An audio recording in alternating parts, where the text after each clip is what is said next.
Yeah, I've just been doing a block a wee bit close to my house. I've been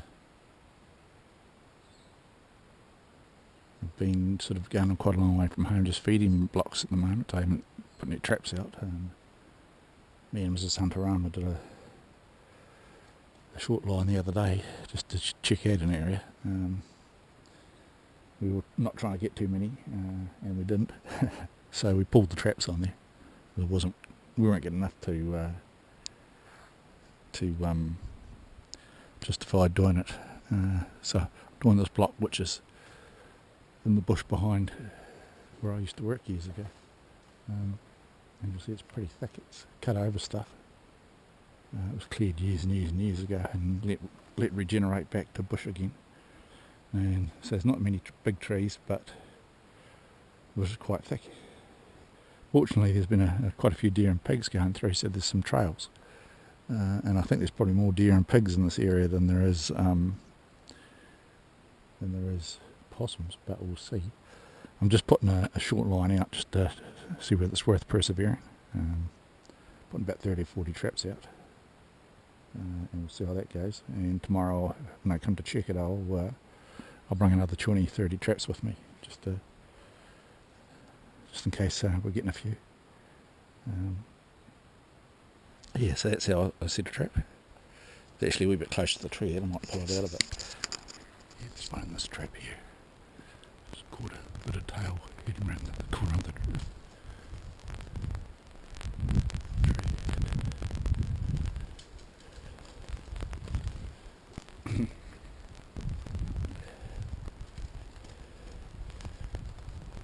Seems to be caught a wee bit better this one.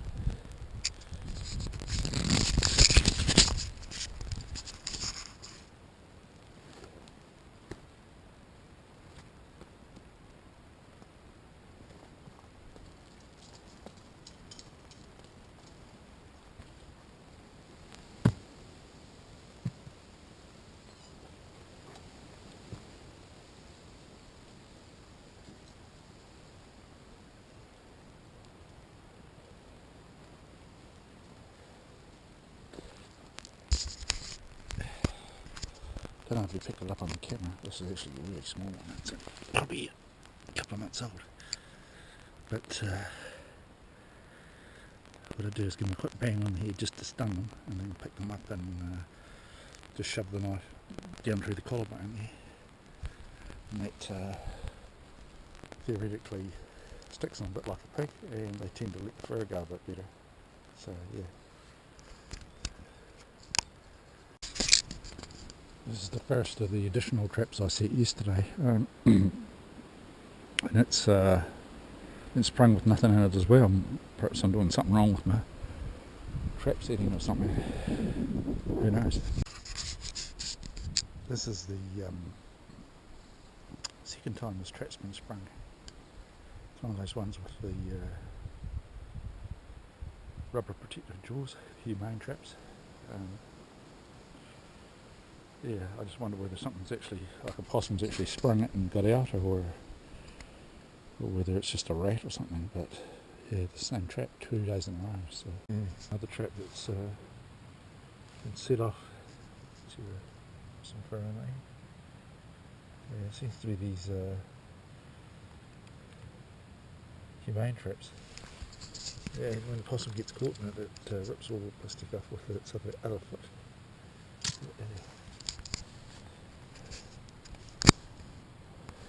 Yeah, this trap's been set off. If you look at that, it was originally down there. There's a bit of fur in there.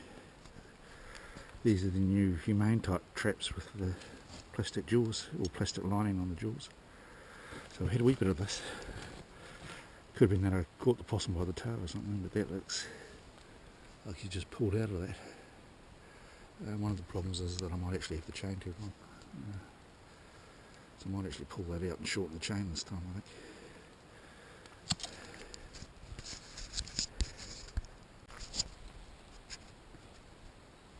Right, so I've gone around about the first 10 traps. Well, I've got this one that's been sprung and the possum got out of it, so probably the best I can hope for today is to bait up the traps again. hope it stops raining tonight and get a few tomorrow. I'd be happy now if I've got enough possums to pay the fuel bill driving out here. A few other costs. Yeah, no, we haven't been getting that many on the first 10 traps anyhow, so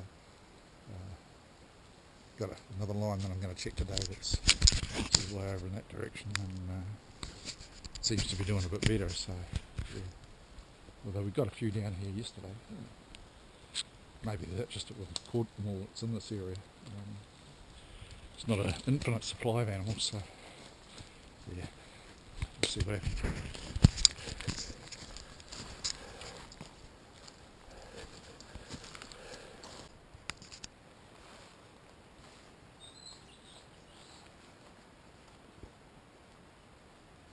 What I'm doing here is plucking the fur off the possum.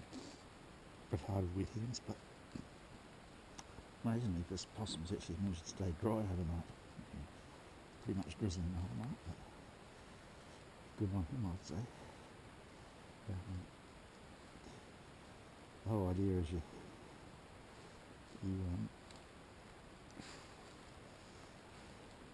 pluck them in the storm, and it comes out pretty easy. Not sure my technique's the best, but here's what it is.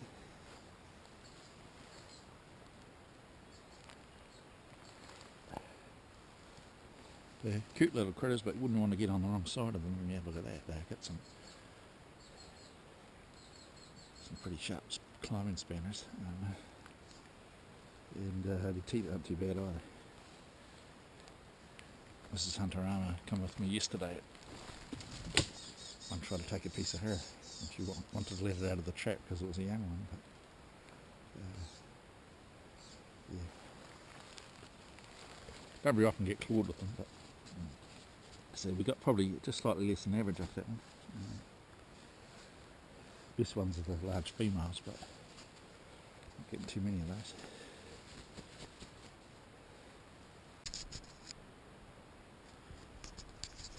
Yeah, it's Friday and I'm day after the real wet day.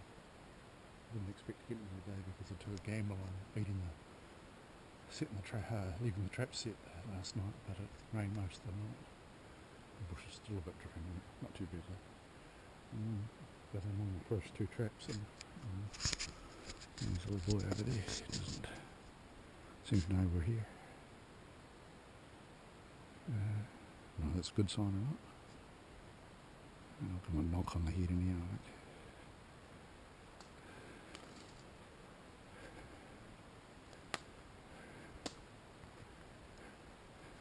It's a fairly young one, but yeah, we'll take him, I think. There's profit for the day. It's a good one too. Oop, sorry about leaving your line around like that. I just gave him a smack on the head and stuck him with a knife, so he's just kicking out.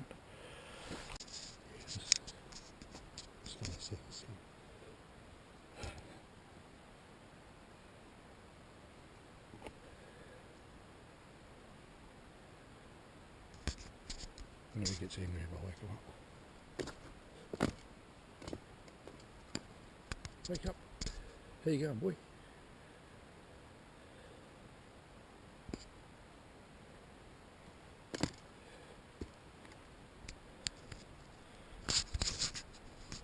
Well, the possum had the last laugh.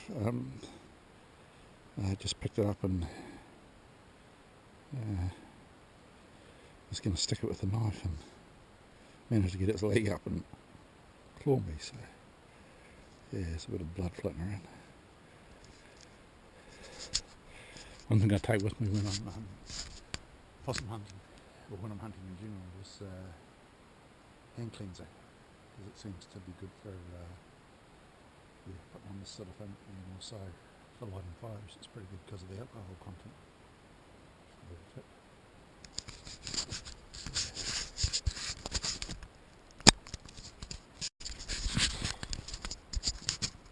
It's hot, damn hot.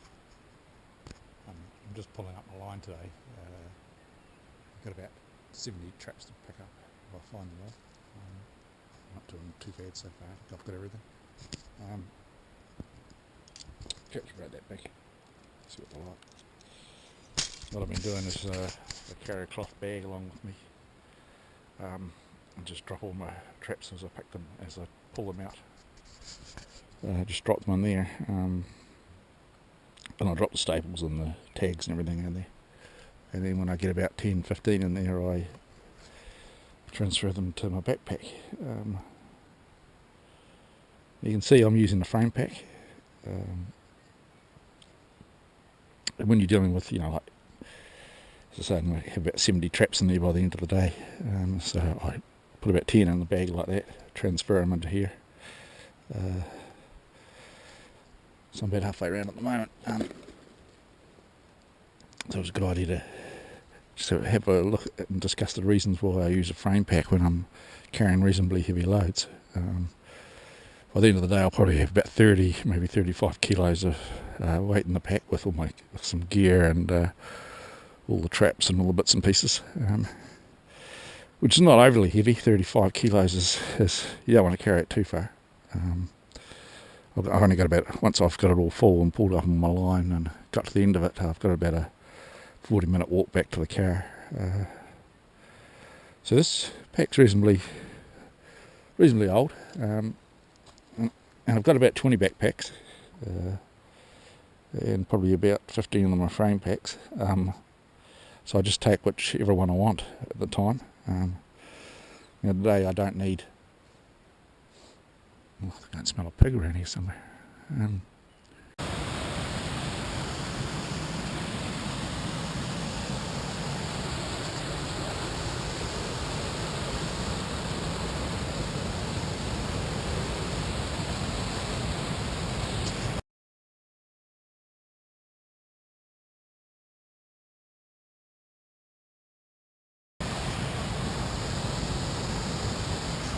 Got a place to cool off on a hot day.